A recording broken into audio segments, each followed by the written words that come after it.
സ്വാമി, തന്നെ ഞാൻ എന്റെ പേഴ്സണൽ സെക്രട്ടറി ആയിട്ടാണോ, മനസാക്ഷി സൂക്ഷിപ്പുകാരനായിട്ടാണോ, അതോ എന്നെ അടുത്തറിയാവുന്ന എന്റെ സുഹൃത്തായിട്ടാണോ, എങ്ങനെയാണ് കണ്ടിരിക്കുന്നതെന്ന് എനിക്ക് തന്നെ അറിയില്ല. ഒരു കാര്യം ഉറപ്പാണ്, എന്റെ ഭാര്യയെക്കാളും എന്നെ അറിയാവുന്നത് തനിക്കാ. എന്റെ ചലനങ്ങളിലൂടെ സ്വാമിക്ക് എന്നെ മനസ്സിലാക്കാൻ പറ്റും. എന്താ മഹേന്ദ്ര സാറിന് പറ്റിയത്? മനസ്സിൽ അരുതാത്ത ചിന്തകളൊക്കെ കടന്നുകൂടിയിട്ടുണ്ടല്ലോ. മനസ്സിനും ശരീരത്തിനും ഒന്നും ഒരു സ്വസ്ഥതയില്ല സ്വാമി. എന്തൊക്കെയോ ആപത്തുകൾ വരുന്നു എന്നൊരു സൂചന ആരോ ഇരുന്ന് പറയുന്ന പോലെ. ചിന്തകൾ മനസ്സിനെ തളർത്തും. ഭയം മനസ്സിനെ കീഴടക്കിയാൽ നമ്മുടെ സ്വസ്ഥത പോകും. ഇപ്പൊ സാറിനെ അലട്ടുന്നത് ശിവൻകുഞ്ഞിന്റെ ജയിലിൽ നിന്നുള്ള ഇറക്കം തന്നെയാണ്. യോഹന്നാൻ കളിക്കുമോ എന്നുള്ളൊരു പേടി. ശിവൻ ഇറങ്ങിയ യോഹന്നാൻ അവന്റെ പുതിയ തന്ത്രങ്ങളുമായി ശിവന്റെ നേരെ വരുമെന്നുള്ളത് ഉറപ്പുള്ള കാര്യം തന്നെയാ. അതിനെ എതിരിടാനുള്ള ചങ്കുറപ്പും ശിവനുണ്ട്. പക്ഷേ എന്റെ ചിന്ത അതൊന്നുമല്ല. ഇങ്ങനെ കൊണ്ടും കൊടുത്തും ജയിലിൽ കയറിയും ശിവൻ അവന്റെ ലൈഫ് ഇല്ലാതാക്കുകയല്ലേ. അവന് ഒരു ജീവിതം വേണം. എടാ, ജയിലിൽ നിന്നിറങ്ങുന്നത് ശിവനാ. ശിവന് സംഹാരമൂർത്തി എന്നൊരു പേര് കൂടിയുണ്ട്.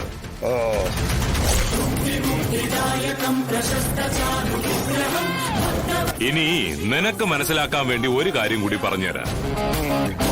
സമയമുണ്ടെങ്കിൽ ആ വേദപുസ്തകം ഒന്ന് തുറന്നു നോക്കണം. അതിൽ പറഞ്ഞിട്ടുണ്ട് യോഹന്നാനെ, പാപത്തിന്റെ ശമ്പളം മരണമാണെന്ന്. എടാ, ഇനിയെങ്കിലും നീ ഒന്ന് അടങ്ങ്, ഇല്ലെങ്കിൽ നിന്നെ അവ അടക്കും. പള്ളിപ്പറമ്പിലല്ല, അങ്ങ് തെമ്മാടിക്കുഴിയില്. പെടുമരണം ചോദിച്ച് വാങ്ങിക്കാൻ നിൽക്കാതെ എവിടെയെങ്കിലും പോയി ഒളിക്കാൻ നോക്കടാ.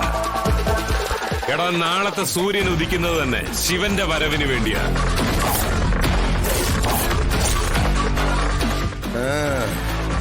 ഒതുങ്ങി നിന്നോണം. അവന്റെ നിഴൽ നിന്റെയും നിന്റെ മകന്റെയും നേരെ വരാതിരിക്കാൻ. നീ മുട്ടിപ്പായി പ്രാർത്ഥിച്ചോ, ആയുസിന് മുട്ട് വരാതിരിക്കാൻ. ഹലോ ഹലോ, എടാ മഹേന്ദ്ര,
പിടിച്ചേ.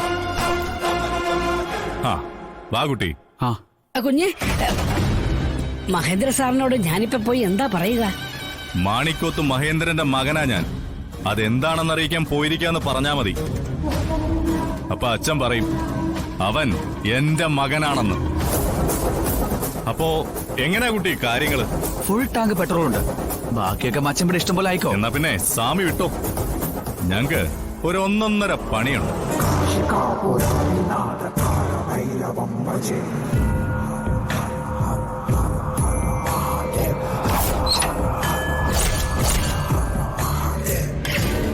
പിന്നെ പ്രത്യേകം പറയുന്നു, ഇടയ്ക്കിടയ്ക്ക് ശല്യം ചെയ്യരുത്. ഞങ്ങളൊരല്പം ബിസി ആയിരിക്കും. കേരള കുട്ടി. എപ്പോ കേരെന്ന് ചോദിച്ചാ മതി.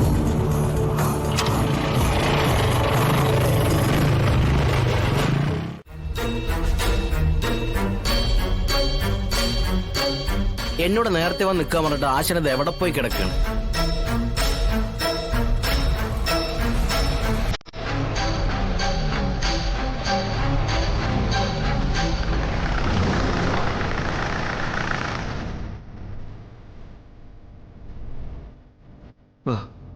ഇവിടെ തന്നെ തുടങ്ങാം. ശരിയെന്നാ. അല്ല, GP ബ്രോമച്ചാനുണ്ടല്ലോ. നീ ഇറങ്ങിക്കോ. ആ എവിടെയെങ്കിലും പോവാ ഇറങ്ങിയതായിരിക്കും. ആ നീ എത്തിയല്ലേ? ബ്രോ മച്ചാ.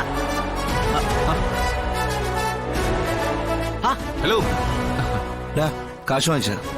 ഞാൻ ഒറ്റയ്ക്ക് പോവാനോ? അവര് പപ്സിനറിയും. എടാ നമുക്ക് തരാനുള്ള കാശല്ലേ ചോദിക്കണേ, നമുക്ക് അർഹതപ്പെട്ട കാശ്. പിന്നെന്ത്? പക്ഷെ അത് ആശാൻ ചോദിക്കുന്ന പോലെ അല്ലല്ലോ ഞാനൊക്കെ ചോദിക്കുമ്പോ. എന്തേ അവരെന്താ നിന്നെ പിടിച്ച് വിഴുങ്ങോ? എന്റെ ആശാന്റെ ഒരു സ്റ്റൈലും ആ ഇടിവളയുടെ കിടപ്പും പൗരുഷൊക്കെ കണ്ടിട്ടല്ലേ തട്ടലും മുട്ടലും കൂടാതെ ചെന്ന് ചോദിക്കുമ്പോഴേ ആളുകൾ കാശെടുത്ത് തരുന്നത്.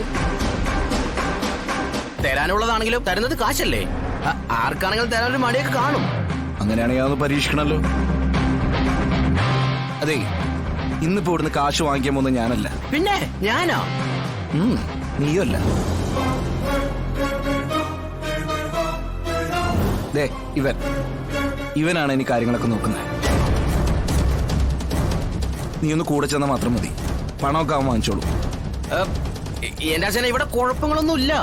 പക്ഷെ ചില സ്രാവുകൾക്ക് മുമ്പിൽ കാശിന് ചെല്ലണമെങ്കിൽ ആശാൻ വേണം. ഞാൻ പറഞ്ഞു കമല, എന്റെ എഴുതി നിൽക്കില്ല എന്ന്. അതെനിക്കറിയാം. ശ്ശേ, എടാ ഞാനില്ലെങ്കിൽ ഈ കാണുന്ന കാശൊക്കെ തിരിച്ചു പിടിക്കാൻ പിന്നെ വേറെ ആരോ ഉള്ളേ? എടാ അമ്മയ്ക്ക് ഒറ്റയ്ക്ക് എന്താ ചെയ്യാൻ പറ്റുക? അല്ല ആശാൻ ഇത് എവിടേക്കാ പോകുന്നേ? എടാ മനുഷ്യന്റെ കാര്യമില്ലേ, ഇനിയിപ്പോ ഒന്ന് ഹിമാലയത്തിൽ കയറണം എന്നൊരു ആഗ്രഹം തോന്നി, അപ്പൊ പിന്നെ അവിടെ പോവാതിരിക്കാൻ പറ്റുമോ? അല്ലെങ്കിൽ ഇപ്പൊ എനിക്കൊന്ന് ലോകം ചുറ്റി കാണണം തോന്നിയല്ലോ, എന്തായാലും എനിക്ക് പോവാതിരിക്കാൻ പറ്റില്ലല്ലോ.